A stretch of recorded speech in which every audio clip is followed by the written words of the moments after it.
Ladies and gents, subscribers, downloaders, all our new listeners here for the podcast These Get Degrees, we have a special guest coming from Great Britain this week. Her name is Vikki Louise. She is the founder and CEO of Fuck Anxiety, Get Shit Done.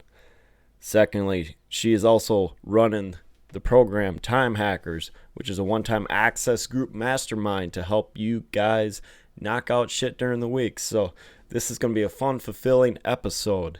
And once again, guys, thank you for all the recent downloads. Go visit Apple, iTunes, Spotify, iHeartRadio, or Amazon Music today. And also for all the swag lovers, we have a new access, new shop. Go visit thechadmsmith.com/shop to go see all the phenomenal swag that we're offering at that website. So stay tuned for all new stuff. And once again, thank you for this download.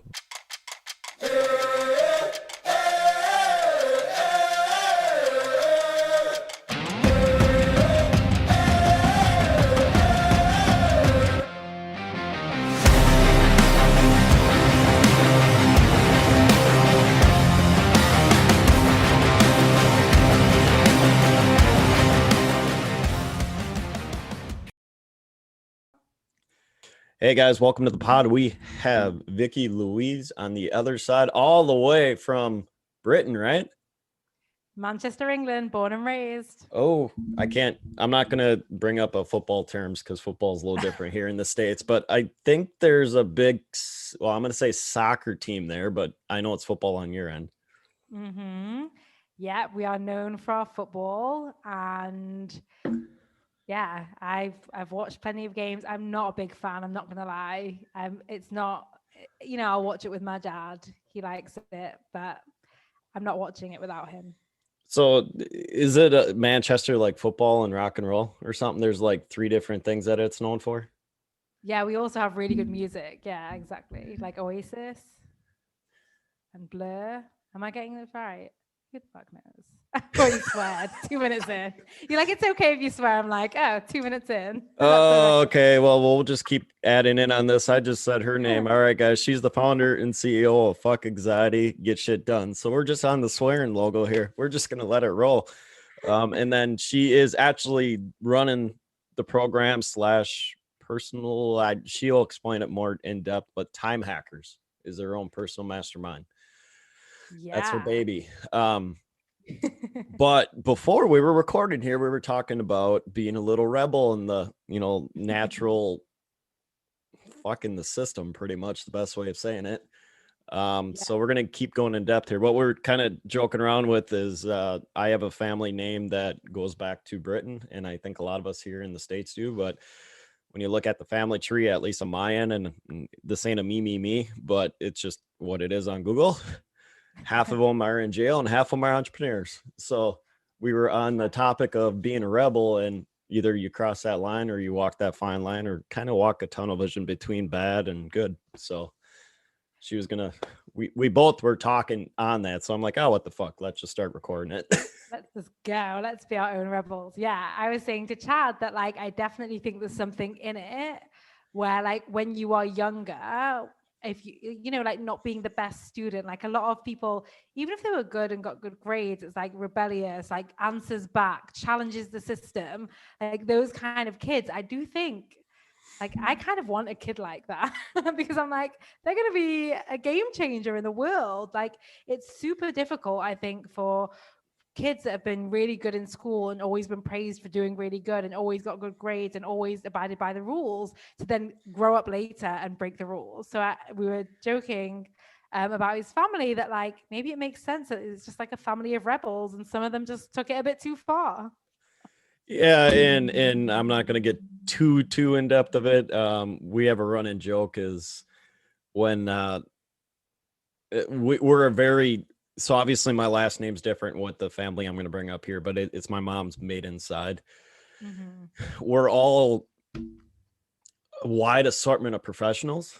We're very not challenged, but like we like to challenge ourselves. So we're pretty much in the top tier of everything except for certain things. Everyone's at a certain level, but like we have, architects, lawyers. I think my sister's a broker. She does all private airplane brokerage firms. Geez, dietitian, a couple engineers. This is the perks of having a big family. You just like have it Yeah, it's. all. What does I know I'm gonna get my ass reamed out here when I go meet everybody, but I know I'm missing some here. Speech pathologist, but it's wow. if you look at so you're looking at a family. So some are very professional and it's very you go into it, you're like, oh, you have to do this, you have to do that, or you have to follow, mom and dad to school or whatever it is. Mm-hmm.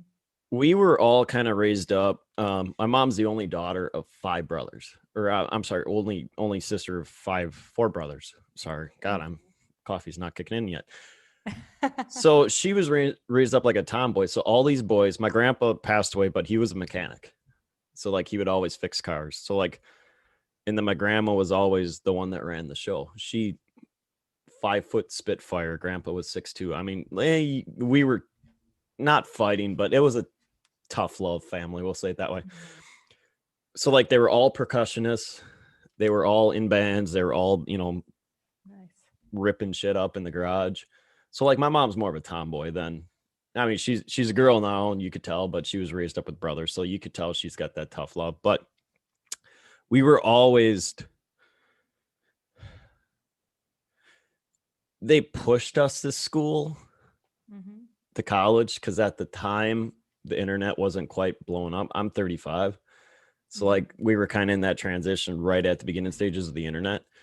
Now the people that are in our family that are, 21, 22, 23, 18, whatever. So it's like you're at that crossroads where you can go both sides. If you want to run the business, you can run a business. But we were all challenged to do good in college and Mm-hmm. school. Or, I'm sorry, do good in high school, and then college was different. In high school is you better do good because grandma's gonna kick your ass. right. And then college was we would all go partying because we were in college, and then we'd have a teacher telling us shit that we know we weren't going to use. Mm-hmm. So a lot of us graduated yet. I mean, we graduated, yes, but we partied hard. And there's a few of us that got kicked out of college and that got back in. But it's what you learn is we're all scrappers, not fighters. Mm-hmm. We're that you're gonna go fail, you're gonna get dust yourself back up. We're gonna go fail, we're gonna dust that a warrior pretty much. And what Yes. and what I notice is we got that confident backbone and the inner confidence to tell someone, if it's not going in your direction, and I'm not going to be a selfish guy and say it this way, we're very confident in the direction we're going. I'm going to say we, like the family. Mm-hmm. So if we're very alert to where if someone's dragging us a different direction, Mm-hmm. we will kindly, and I'm going to say kindly, tell them to fuck off and go their own direction. I love how you speak about it like the family. Like I'm imagining this like mafia family. Like everyone's got Yeah. each other's backs. Everyone's covering different industries. You're like preparing. I mean, we covered, we, we were all like, we're all within 10 years of each other. That was nice. Yeah. Growing up, it was, we were all kind of scattered. I mean, we were in local area, but kind of, we all had our own little, sports and stuff. So we never had each other's back until now, until everyone got married and kind of got out and noticed, stuff happening and occurring in the family that kind of brought us more together. But yeah, I never noticed how close knit we are now, to where we would always do like a rebel thing, or like I would get phone calls from my sister saying, yeah, I cussed some pilot out because he's being stupid. And it's not like we're just that driven to where we want to do good in everything we do, and we're very knowledgeable. So we're not afraid to put people in their place. And on the other end of it, we're not afraid of failing Mm-hmm. because we watch people in our family run successful businesses. So Mm. it's that fine line of not being too cocky, not being a prick or whatever words I want to say, Yeah. but yet still challenged and driven to achieve. We're very challenged and very driven family. Yeah. So this week I did a training called the opposite of hustle, where I spoke to people about like hustle and the opposite of hustle being flow and how to create a flow state. And it really is like we require to be challenged in order to create focus. Like we're not we're not in our element when we're not challenged. And I think when we're like at the start line of something, we think like, oh, it's going to be hard, I don't want to do it, so we end up choosing like Netflix or whatever seems easy and comfortable, and then we end up not feeling good anyway. So I think it's completely true what you're saying, that like we actually are as humans happier when we are challenged. Oh yeah, and nothing against people that watch Netflix and stuff. I know people, the word chill is different for everyone. It's a wide range, Yeah. but I cannot. The bulk of us are pretty busybody, and I'm gonna say bulk of us. I know I'm hardcore busybody, but taking a busybody person that is fully going 100 miles an hour and trying to sit them down and watch Netflix, and they're like, oh, sit down, shut up, shut your mind off. You can't. Like This is like what I help people do. I help people slow down so they can. Yeah, so she's perfect on my end. She's gonna be like, "Yeah, I got a perfect student here." It's and it's not like an anxiety. It's like a constant. My engine's always moving. Yeah. Yeah. I think it's highly uncomfortable to slow down. Like we're like, and even some Netflix is fine. I've actually started Game of Thrones, which I never normally watch TV series, but we've been in lockdown so long that I'm like, what's something consistent I can do? So that's been fun. I've not watched a series for years, but as a society, I really think like, unfortunately, it's almost glamorized to hustle and be busy. And then it's almost expected because we have these technologies where we're available all the time. So we're in multiple different hats. So you can be a son, a CEO, a podcast host, a sibling, a cousin, a husband, a parent, like literally in every second. Whereas it used to be that like, we went to work and then we came home and we were off. So I think it's so true. We are really struggling to create like even 10-20 minutes of pause. I've been meditating actually for the last year, and only now do I feel like I'm actually getting okay at it. But it really was. I noticed when I started to implement it, like it was so uncomfortable for 10 minutes to do nothing. So yeah, and I'm gonna explain it that like I'm not when I'm in the moment and the engine's 100 miles an hour, and pretty much I'm like your basic students that come in, they'll probably say this exact same way. So it's like, sit down and meditate for 5 minutes. Okay, sit there, try to chill in the music, and all of a sudden, like you see me like just bouncing. Like you'll just see my body just bouncing. And it's like, what are you doing? I'm like, trying to focus. I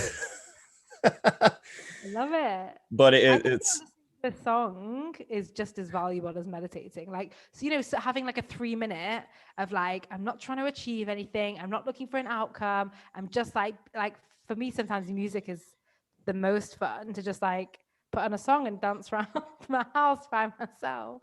So maybe that's your way. Like, I don't think it has to be meditating, but I think having like diversifying how we use our time or even our brain, I think it's beneficial.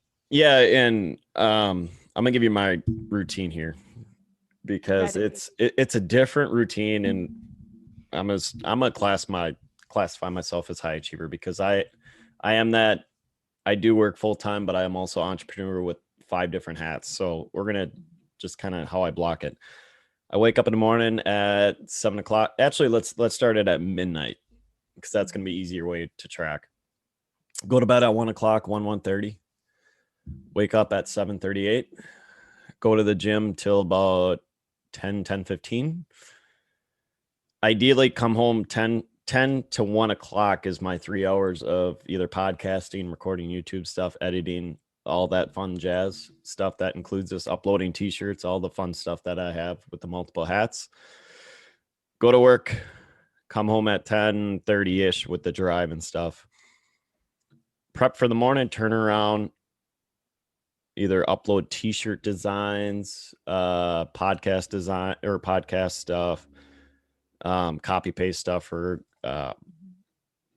YouTube show / Canva stuff, get the motivational sayings in there in Max. And I think last night I finally saw the clock at 2 o'clock in the morning. Yeah. And everyone was like, how do you do that? Just constantly. How do you do it? I'm like, I don't.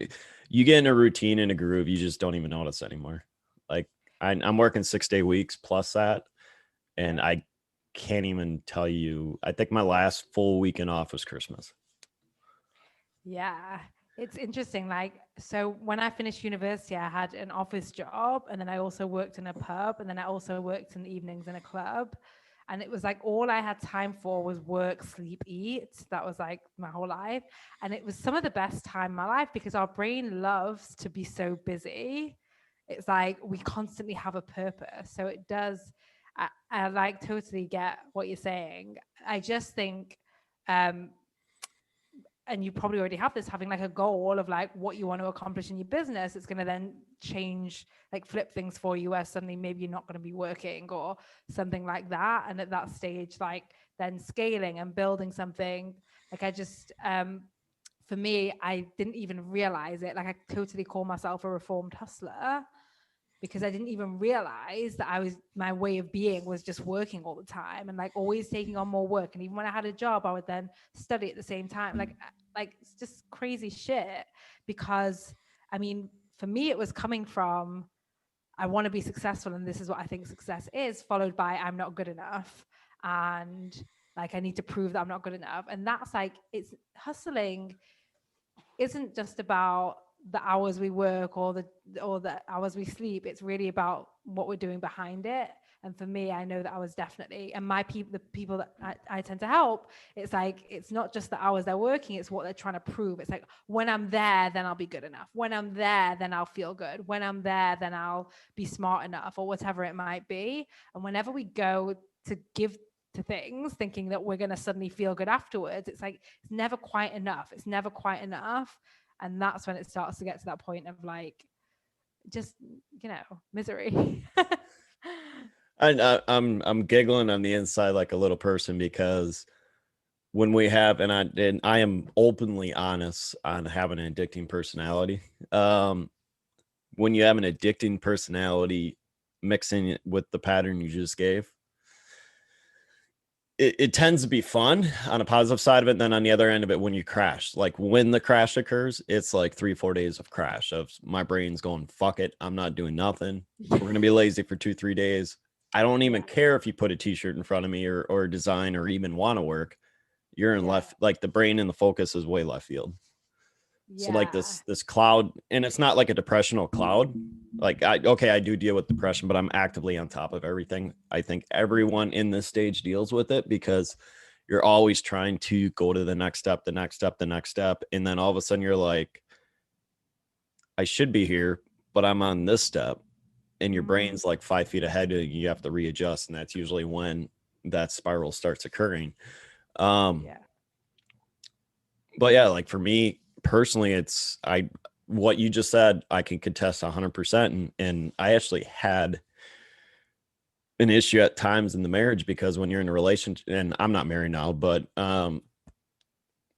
when you get a person that's completely opposite of that, and they're like, hey, aren't you happy here? Aren't you happy here? Aren't you happy here? And then you have a mind like mine, or even, like all of us busybodies, where it's like, you're like, nope, nope, nope, nope, nope, nope, nope, nope. And you're continuously driven. It is very, very tough just to pump that brake and say, and I am like super happy now. I'll tell you this right now. Like I've learned to build it into the process, but to appreciate,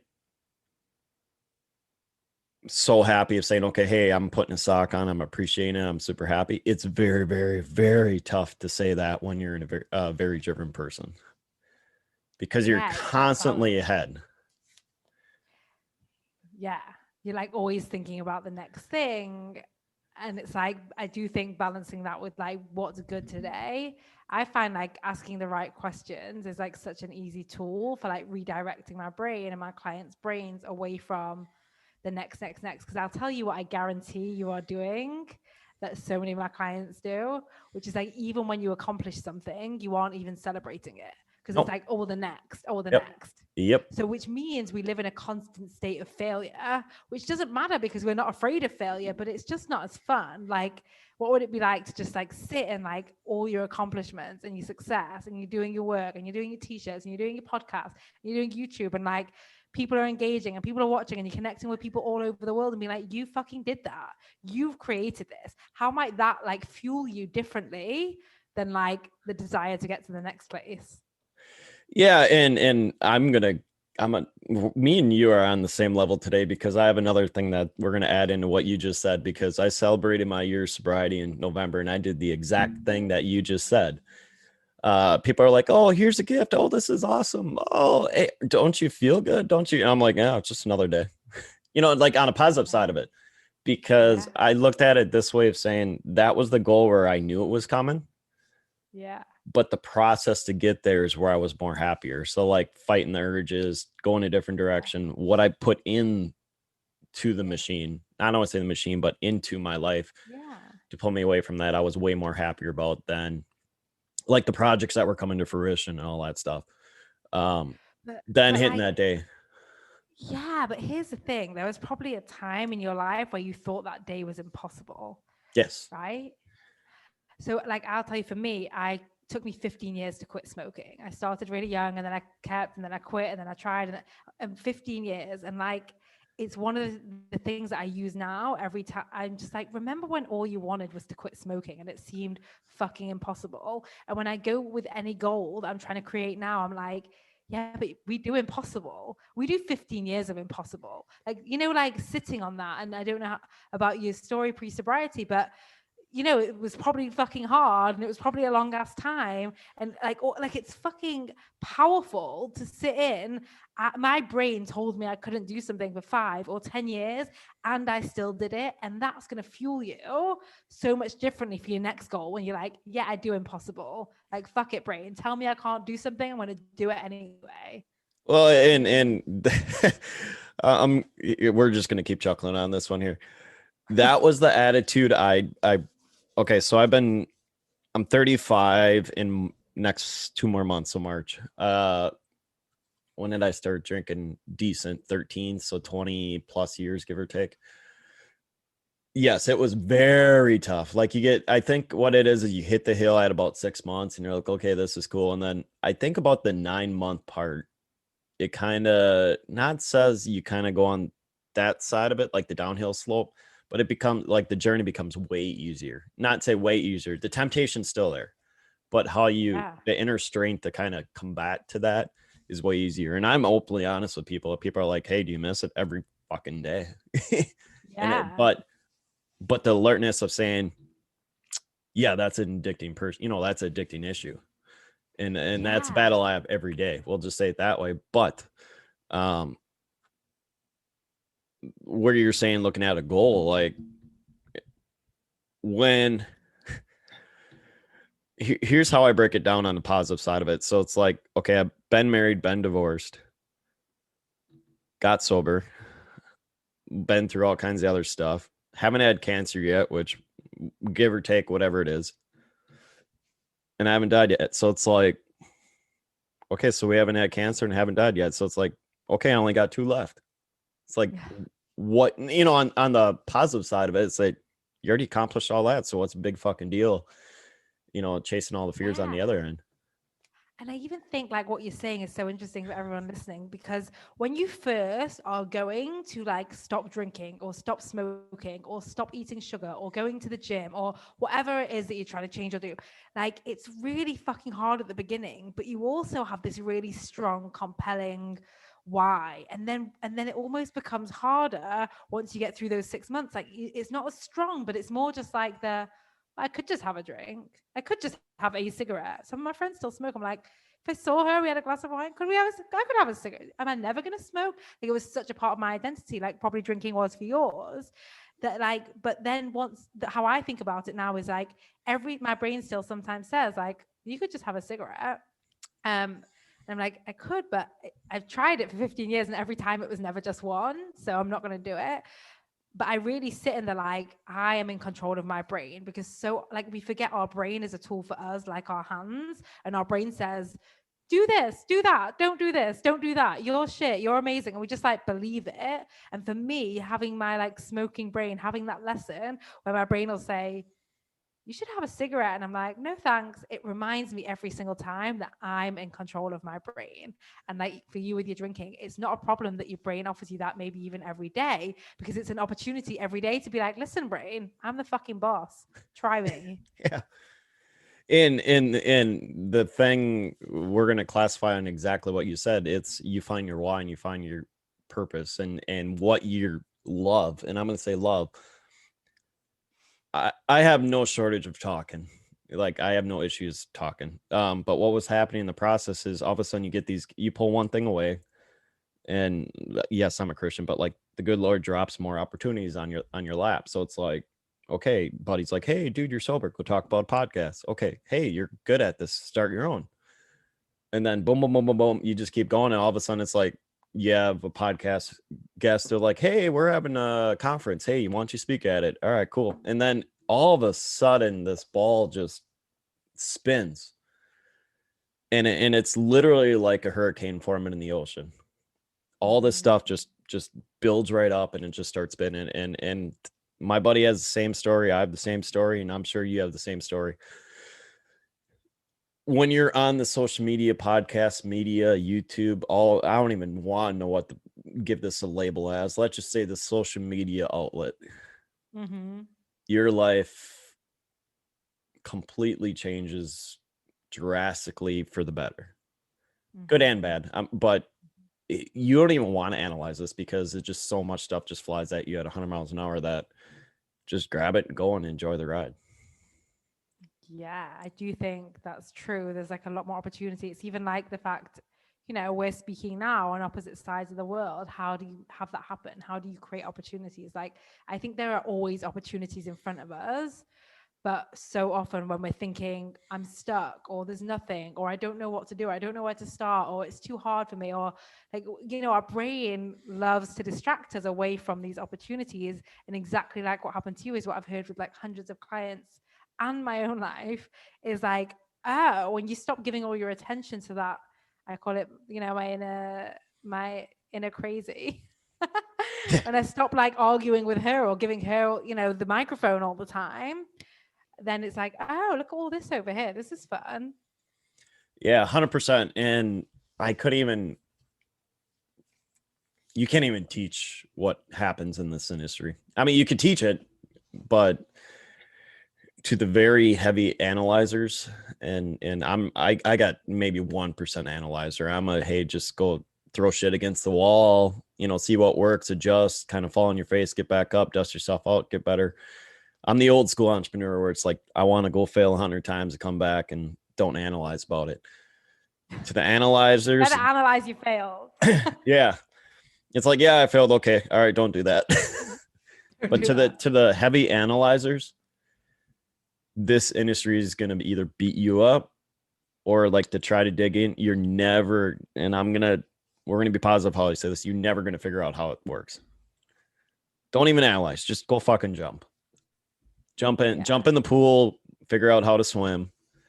Well, I think there is like, so I tend to work with majority women easily. And even as I was speaking, I'm like, I think how women are taught to think, or, is different. What's expected of us, how we should speak about things is very different, because my women tend to be way more like, perfectionist and wanting to get everything right and not wanting to offend anyone and and it's like, I really see that pattern so much. And what, the way you're speaking on the other side, it reminds me of my brother, it reminds me of my dad. It's like a way more like masculine energy. And I think we all have feminine and masculine energy. I don't think I only have feminine, and all of that stuff, but it's just so interesting. Um, because either way, it's not the, yeah, it's just interesting. And I think that, again, we've been conditioned in schools to avoid failure. So one of the things we were speaking about before we recorded, if you were the kid that was willing to fail in school and you didn't attach your worth or your skill or your smarts or your identity to getting good grades and not failing, then later in life, you're like, it's not a big deal to fail. So like, we've built these school systems that are like, are anti-failing. And then not everyone wants to be an entrepreneur, fair. But if you do, and you've come from like a childhood of fearing failure. You are just up against this big wall. So for you to come and speak about this whole other side of like, you just go for failure and that's just like your natural instinct and you like game for it, it's powerful. Yeah, and I love it even in the gym. One of my best workout buddies is like a brick shit house. The dude, yes, he's got help. We'll just say it that way, but he's openly honest about it and he'll openly explain it. But he looked at me and I walked in. This is what happened when your mind starts getting a like-minded mindset. So like you have a normal everyday mindset, then you have you kind of build up to, I'm not, um, Tony Robbins mindset, but like you're working your way up the ladder. We're in the gym. He looked at me. He goes, "All right, dude, what's you go?" And this was yesterday. He's like, "What you doing today?" I said, "Arms." He's like, "Cool." And he's like, "So what do you want to do?" I said, "Here's the deal. I want to learn what you're doing." And I'm like, "I'm not a copier, but I'm like, today I want to copy exactly what you're doing to where I could figure it out. Okay, this is the routine you're doing. Now let's add my 2 cents into it and make it my own." He looked at me, goes, "All right, dude." He's like, "I'm gonna rip the shit out of your arms today." I'm like, "All right, let's go."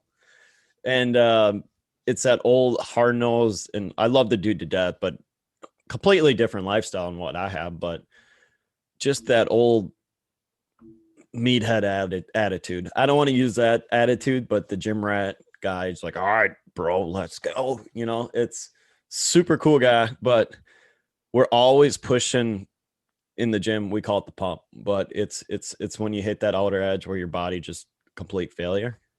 Hmm. And once you look at my pictures last fall, we'll just say it that way, and then the pictures of me like the last 4 weeks, you can literally tell he's like, "Dude, you gotta get your diet right. You gotta get enough sleep. You gotta get," and he's breaking down his system to like every hour. And he's like, "Dude, I work." He's like, "I hustle 6 days a week." And he's Yeah. like, "You have to take time for yourself," but he's like, "Also, you have to break, but also you have to eat right. You have to do this right." And he's just laying out the game plan, saying, "Dude, here's the game plan. Make it your own and go run Mm. with it." Yeah, it's so interesting. It reminds me of my brother. Like he is like he like is measuring out all of his meals, and he loves working out. And he's now got like this like 8 pack, and he's like he looks amazing, and like that's his way of doing things. It's like super detailed and following things and creating a plan. And I'm like, I want to lose a bit of weight. I'm just gonna intermittent fast because it's the easiest thing. I'll just Oh, I'll I, just I like actually love intermediate fasting, but I can't do it right now with the mindset or the steps I'm at with it. So yeah. So it's so funny. Like I do, yeah, there's so many different systems now. We can just really choose whatever suits us. But it's like as you're saying that, I'm like, it's just like interesting. Um the person that's like able to track and like super, I think it's like takes way more commitment and focus to do it his way. And it's working for him. It sounds like it's working for you guys, like versus where I'm at right now, it's just like, what's the simplest way? What's the easiest way? The least effort. It's like it's still like mental effort, but yeah, it's like it's funny because I've spent years again probably being a yo-yo dieter when I was in my early 20s and complicating things and like, but how do I get a bit of chocolate in? But how do I get a bit of wine in? But like, do I really have to give up bread? But like, all that stuff of like, I want to lose weight without giving anything up. Or sometimes, to be honest, I had a phase of not eating at all and a phase of being sick and all of that stuff that I think, unfortunately, a lot of girls go through. And now it's just like, how can I do this in the simplest way?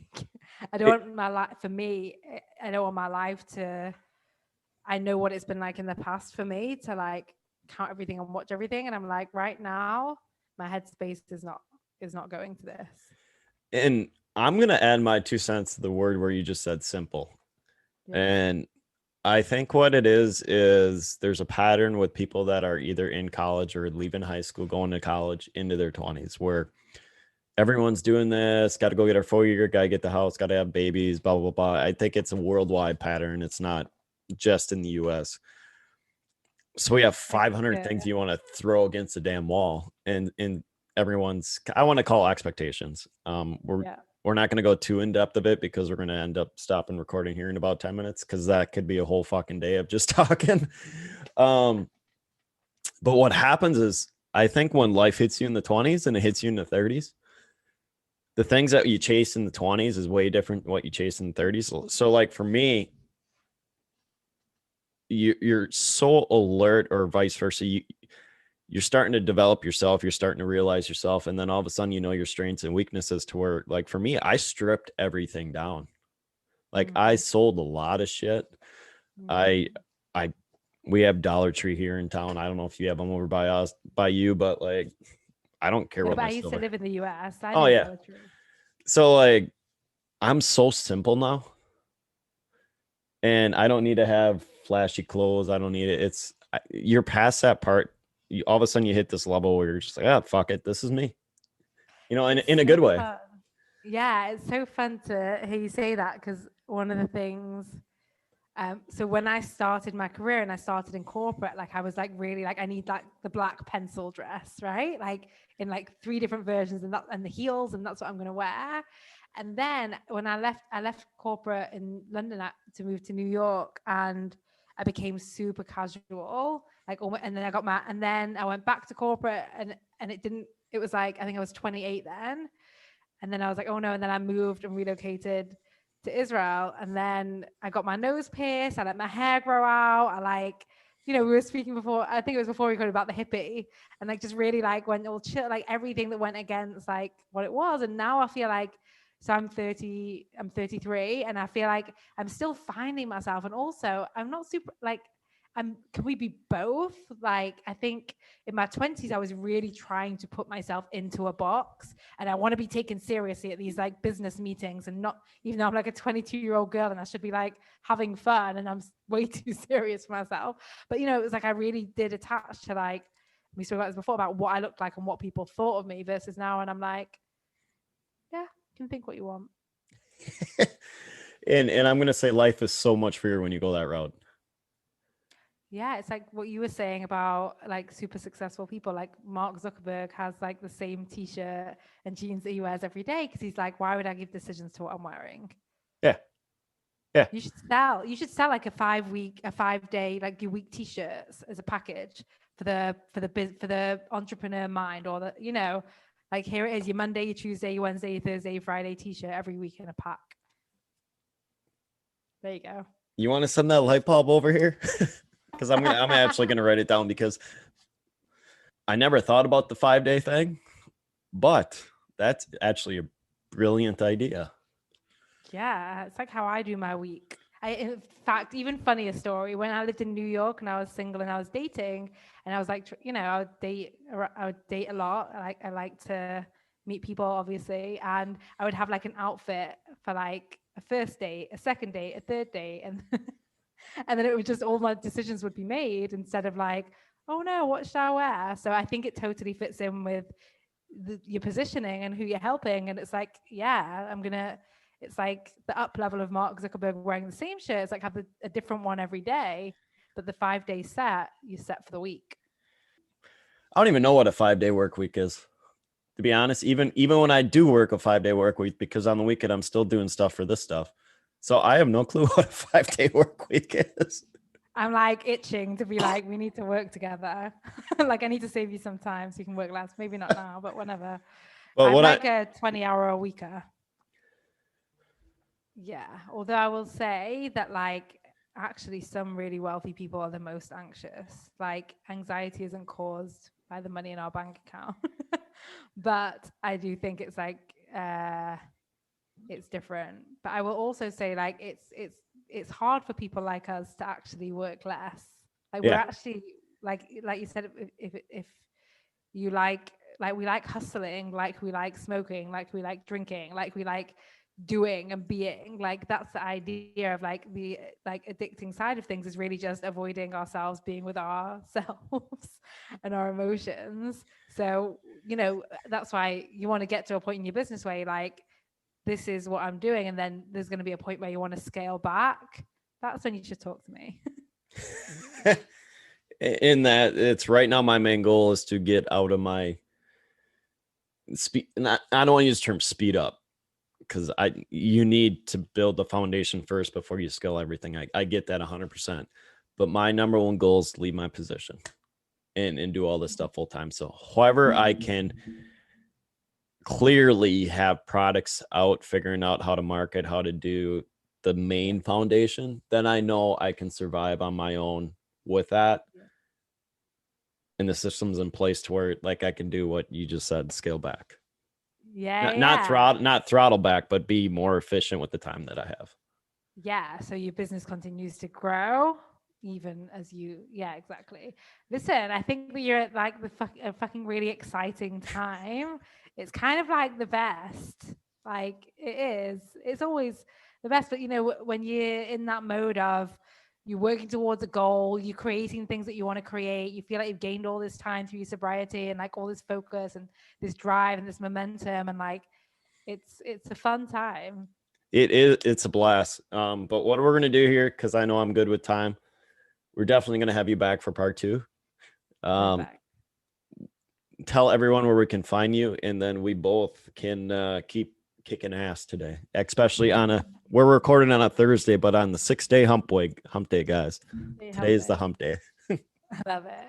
So best place is probably maybe Instagram. So you can go to Vikki Louise ____, but it's VIKKILOUISE because there's apparently another Vikki Louise that spells her name weird like I do. Or you can go to Fuck Anxiety and get shit done on your favorite podcast app.